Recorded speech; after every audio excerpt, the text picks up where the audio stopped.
इतिहास की 12 की बुक का चैप्टर 14 भारत का विभाजन एवं आलिखित स्रोतों से अध्ययन।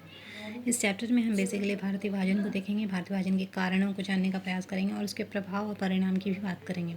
लेकिन उसके पहले की घटनाओं को की भी इसमें चर्चा करना आवश्यक है। तो इसका जो पहला वीडियो था उसमें हम लोगों ने देखा कि किस तरह से द्वितीय विश्व युद्ध में भारतीय नेताओं से बिना पूछे भारतीय सैनिकों को युद्ध में झोंक दिया गया अंग्रेज़ों के द्वारा। और जब कांग्रेस के नेताओं ने और गांधी जी ने भारतीय सैनिकों की भागीदारी के लिए बातों को स्पष्ट करने के लिए कहा, तो इस पर ब्रिटिशर्स ने या अंग्रेज़ सरकार ने किसी तरह का कोई रिप्लाई नहीं दिया, कोई ध्यान नहीं दिया। इससे अंग्रेज़ों की इन नीतियों से कांग्रेस के नेता और गांधी जी थे वो बहुत क्षुब्ध हो गए। उन्होंने इससे असंतुष्ट होकर 22 अक्टूबर 1939 ईस्वी को त्यागपत्र दे दिया, जिसकी कड़ी निंदा की गई भारतीय नेताओं के द्वारा। लेकिन मुस्लिम लीग जो था उसने इस दिन को 22 मार्च 1939 ईस्वी के दिन को मुक्ति दिवस के रूप में मनाया और वो कांग्रेसी नेताओं के त्यागपत्र देने से बहुत खुश हुए। आज की वीडियो में हम बात करेंगे लाहौर अधिवेशन में मुस्लिम लीग द्वारा पाकिस्तान की मांग कैसे रखी गई उस पर। और आज हम बात करेंगे लाहौर अधिवेशन में मुस्लिम लीग द्वारा पाकिस्तान की मांग पर। 23 मार्च 1939, ये डेट याद रखना। मुस्लिम लीग के लाहौर अधिवेशन में मोहम्मद अली जिन्ना ने 23 मार्च 1940 ईस्वी को भारत से अलग मुस्लिम राष्ट्र पाकिस्तान की मांग की। जिन्ना का कहना था कि एक अलग पाकिस्तान राष्ट्र के अलावा उन्हें कुछ स्वीकार्य नहीं होगा। मतलब वो अड़ गए थे कि उन्हें अलग राष्ट्र पाकिस्तान ही चाहिए। मोहम्मद अली जिन्ना ने कहा कि मुस्लिम और हिंदू पृथक राष्ट्र हैं, उनके धार्मिक दर्शन, सामाजिक रीति रिवाज और साहित्य अलग अलग हैं। वे आपस में विवाह नहीं करते, भोजन नहीं करते, वास्तव में ऐसी पृथक पृथक सभ्यताओं से संबंध रखते हैं जिनका आधार एक दूसरे की विरोधी विचारधारा है। उनके राष्ट्र नेता पृथक पृथक हैं और उनका इतिहास तथा परंपराएं भी पृथक पृथक हैं। अतः इस उपमहाद्वीप में शांति स्थापित करने के लिए इसके अतिरिक्त और कोई उपाय नहीं है कि इसको बांटकर पाकिस्तान की स्थापना की जाए। मतलब उन्होंने अपनी दलील ये दी पाकिस्तान निर्माण के पीछे कि हिंदू मुस्लिम दोनों ही अलग अलग राष्ट्र हैं, इनके जो रीति रिवाज हैं, सामाजिक दर्शन हैं, साहित्य है, धार्मिक दर्शन है, सभी अलग अलग हैं। वो ना तो विवाह कर सकते हैं, ना खान पान कर सकते हैं। बेसिकली वो ये जताना चाह रहे थे कि हिंदू मुस्लिम दोनों की सभ्यताएं अलग अलग हैं, इसलिए दोनों का अलग रहना ही बेहतर है। अगर शांति स्थापित करना है तो इसके लिए ज़रूरी है कि उन्हें अलग कर दिया जाए। अधिवेशन में मोहम्मद अली जिन्ना ने कहा कि किसी भी दृष्टि से देखा जाए मुसलमान एक अलग राष्ट्रीयता है और उनका अपना अलग स्वतंत्र देश, क्षेत्र और राज्य होना चाहिए। उन्होंने अगस्त 1940 ईस्वी को घोषणा की कि ब्रिटिश सरकार अगस्त 1940 ईस्वी में उन्होंने घोषणा की कि ब्रिटिश सरकार के द्वारा भारतीयों को उनकी मर्जी के बिना युद्ध में शामिल कर दिया गया था। द्वितीय विश्व युद्ध 3 सितंबर 1939 को प्रारंभ हुआ। 1940 में जब सरकार की हालत बिगड़ने लगी तो उन्होंने भारतीयों से सहायता की अपील की। 8 अगस्त 1940 ईस्वी को भारत के तत्कालीन वायसराय लॉर्ड लिनलिथगो ने अपने अगस्त प्रस्ताव की घोषणा की। इस अगस्त प्रस्ताव में उन्होंने क्या कहा? उन्होंने कहा कि इस प्रस्ताव में जल्द ही वायसराय की सलाहकार काउंसिल के विस्तार की बात कही गई और कार्यकारिणी में भारतीय प्रतिनिधियों की संख्या बढ़ाने की बात कही गई। दूसरी जो बात कही गई थी, उन्होंने कहा कि युद्ध से संबंधित विषयों पर विचार करने हेतु युद्ध परामर्श समिति का गठन किया जाएगा।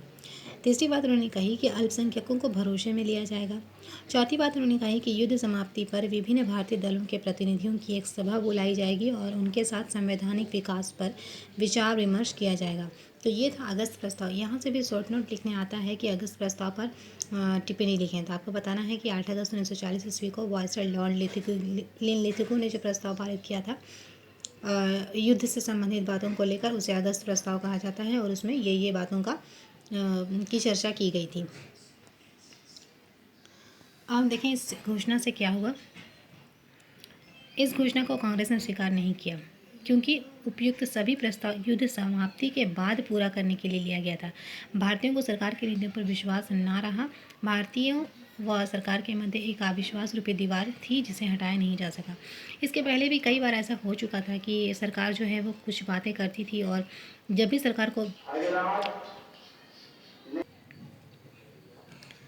सहायता की ज़रूरत पड़ती थी। वो बड़े बड़े वादे करते थे कि वो ऐसा करेंगे वैसा करेंगे, स्वराज की बात करते थे कि औपनिवेशिक स्वराज दे दिया जाएगा, उनकी बातों को मान लिया जाएगा, राजनीतिक बंदियों को मुक्त कर दिया जाएगा। इस तरह से बहुत सारी बातें वो करते थे। लेकिन जब उन्हें भारतीयों का सहयोग प्राप्त हो जाता था और उनका काम निकल जाता था, वो अपने हर वादे से मुकर जाते थे। और इसीलिए अगस्त प्रस्ताव को महात्मा गांधी ने और कांग्रेसी नेताओं ने स्वीकार नहीं किया, क्योंकि अगस्त प्रस्ताव में जो भी बातें कही गई थी वो सारी बातें युद्ध समाप्ति के बाद की थी। मतलब युद्ध समाप्त होने के बाद उनको पूरा करने की बात कही गई थी। महात्मा गांधी को ऐसा लग रहा था कि भारतीयों का सहयोग प्राप्त करने के बाद ये जब युद्ध समाप्त होगा तो ऐसे किसी भी वादे को वो पूरा नहीं करने वाले, और यही कारण था कि कांग्रेसी नेताओं ने इसे स्वीकार नहीं किया। इसके बाद क्या हुआ? इसके बाद व्यक्तिगत सत्याग्रह की बात आती है। द्वितीय विश्व युद्ध के समय कांग्रेस ने पुनः अंग्रेज सरकार के साथ सहयोग करने का वचन दिया, लेकिन सरकार की तरफ से यह कहा गया कि युद्ध समाप्ति के बाद भारत को स्वतंत्र कर दिया जाएगा। केंद्र में अस्थायी सरकार की स्थापना कर दी जाएगी, और कांग्रेस ने यह मांग अस्वीकार कर दी, क्योंकि युद्ध समाप्ति के बाद सारे वादे किए गए थे। महात्मा गांधी के नेतृत्व में व्यक्तिगत सत्याग्रह का प्रारंभ किया गया। नेहरू जी ने the parting of the ways, रास्तों का अलगाव शीर्षक एक निबंध लिखा था, जिसमें उन्होंने कहा कि ब्रिटिश सरकार को लगता होगा कि बम वर्षक विमानों, टैंकों और हथियारों से लैस लोगों की इस दुनिया में हम कितने कमज़ोर हैं। हमारी फिक्र वे क्यों करें, लेकिन शायद सशस्त्र लड़ाइयों की इस दुनिया में भी मनुष्य की चेतना या राष्ट्र चेतना जैसी कोई चीज़ है जो ना तो हेय है और ना कमज़ोर, और जिसकी अवहेलना करना मुसीबत को दावत देना है। महात्मा गांधी ने व्यक्तिगत सत्याग्रह करने का निश्चय किया। उन्होंने तय किया कि हर इलाके में कुछ चुने हुए लोग व्यक्तिगत सत्याग्रह करेंगे। सत्याग्रही की मांग यह होगी कि युद्ध में हिस्सा लेने के विरुद्ध प्रचार करने के लिए अभिव्यक्ति की स्वतंत्रता होनी चाहिए। सत्याग्रही इस बात को कहेंगे कि व्यक्तियों व धन से सरकार की मदद करना गलत है। मूल बात थी कि अहिंसक प्रतिरोध के द्वारा युद्ध का विरोध किया जाए। और पहले जो सत्याग्रही थे वो विनोबा भावे थे, और दूसरे सत्याग्रही जवाहरलाल नेहरू। इसको भी नोट करना, यहाँ से भी ऑब्जेक्टिव पूछते हैं। सत्याग्रही चुनाव बहुत सोच समझकर किया गया। जब सत्याग्रही किसी स्थान पर पहुंचते तो जनता उन्हें घेर लेती जब तक युद्ध विरोधी भाषण समाप्त ना हो जाता था। मतलब इन सत्याग्रहियों को इसलिए नियुक्त किया कि वो इसलिए चुना गया कि वो जाकर अपने सत्याग्रह के दौरान बेसिकली सिर्फ और सिर्फ युद्ध का विरोध करें। और उनके भाषणों में ये बातें कही गई थी। महात्मा गांधी के व्यक्तिगत सत्याग्रह के दो उद्देश्य बताए गए थे। पहला तो ये कि यह भारतीय जनता की उग्र राजनीतिक चेतना की अभिव्यक्ति था, और गांधी जी सरकार को एक मौका देना चाहते थे कि सरकार उनकी मांगें स्वीकार कर ले। और दूसरा उद्देश्य ये था कि गांधी जी जनता को आने वाले संघर्ष हेतु पूर्व में तैयार कर रहे थे तथा जनता को राजनीतिक रूप से जागृत करके प्रशिक्षित कर रहे थे। तो ये था व्यक्तिगत सत्याग्रह का उद्देश्य। व्यक्तिगत सत्याग्रह के लक्ष्य क्या थे? गांधी जी वायसराय को पत्र लिखकर उन्होंने बताया था कि कांग्रेस नाजीवाद की विजय का उतना ही विरोध करती है जितना ब्रिटेन